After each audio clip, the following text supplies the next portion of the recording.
Nifty is the worst performing index in entire Asia. मैंने 3 महीने, 6 महीने, 1 साल सारे टाइमलाइंस को स्टडी किया, बाकी एशियन इंडिसेस से कंपेयर किया और ऑनेस्टली बताऊं रिजल्ट शॉकिंग थे। 3 महीने में निफ्टी वॉज -14.6%, वहीं ताइवान वॉज अबाउट 9.5 और कोरिया वॉज अबाउट 20% प्लस। एक साल में कॉस्पी ने 103% दिया है रिटर्न, जबकि निफ्टी ने -5% रिटर्न दिया है। तो रिजल्ट्स आपके सामने हैं। अगर ऐसा है कि इंडियन मार्केट्स ने अंडर परफॉर्म किया है, तो क्या इंडियन मार्केट्स एक्चुअली बाकी एशियन मार्केट से ज़्यादा एक्सपेंसिव हैं? तो इसके लिए मैंने इंडिया वर्सेस बाकी एशिया मार्केट्स का पीई रेशियो स्टडी किया, और जब मैंने पीई रेशियो देखा, इंडिया मार्केट का पीई 20.6, वियतनाम 14 और सिंगापुर 13.5 के आसपास था। मतलब अगर केवल पीई रेशियो को देखा जाए, India is actually the most expensive market in the Asian continent. Because of the ease of trade, foreign investors prefer to trade in India as compared to Asian markets, and hence the PE ratio is more. तो फिर I decided to compare PE ratio with certain growing Western countries. और ये देख के लग रहा है कि हम PE ratio में ज़्यादातर देशों के आसपास ही चल रहे हैं। But then एक और थॉट दिमाग में आया, in terms of growth, India is the fastest growing country in entire Asia. और एक कॉन्सेप्ट होता है जिसको बोलते हैं PEG ratio, which is PE by growth percentage.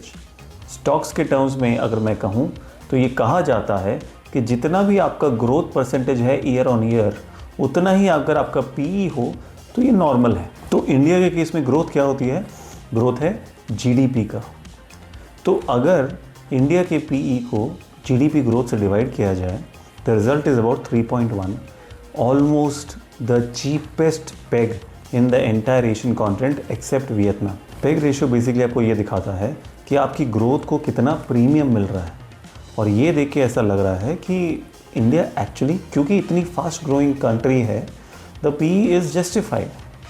तो फिर इंडिया के इंडेक्स ने या निफ्टी 50 ने अंडर परफॉर्म क्यों किया है अपने एशियन पीयर्स को? इसके 5 कारण हैं।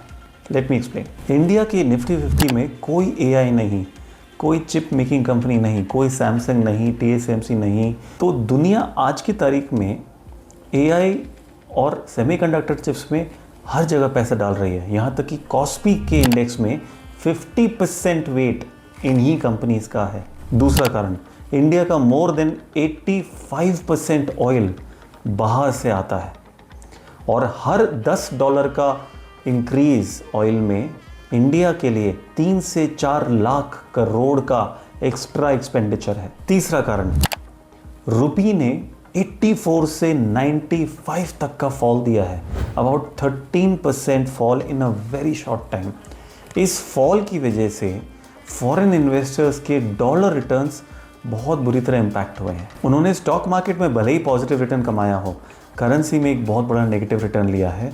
सो नेट या तो न्यूट्रल या नेगेटिव रिटर्न्स के आसपास हो सकते हैं। चौथा कारण, फाइनेंशियल ईयर 26 की अर्निंग रिलीज भी पिछले 4 साल के अर्निंग से अगर कंपेयर किए जाएं तो काफ़ी स्लो थे। गवर्नमेंट का केपेक्स भी बहुत कम था, आईटी इंडस्ट्री में तो इफेक्ट हो ही रहा है। तो ये भी एक टेम्पररी साइकिल है जो फॉरेन इन्वेस्टर्स के इनफ्लो को इम्पैक्ट कर रहा है। फुटसी ने वियतनाम को फ्रंटियर से इमर्जिंग मार्केट घोषित कर दिया है। मतलब जितने भी फॉरेन फंड्स इमर्जिंग मार्केट में इन्वेस्ट करते हैं, अब उसका 1% इंडिया और बाकी मार्केट से निकल के वियतनाम में भी जा रहा है। तो ये 5 कारण है जिसकी वजह से फॉरेन इन्फ्लोस अफेक्टेड हैं।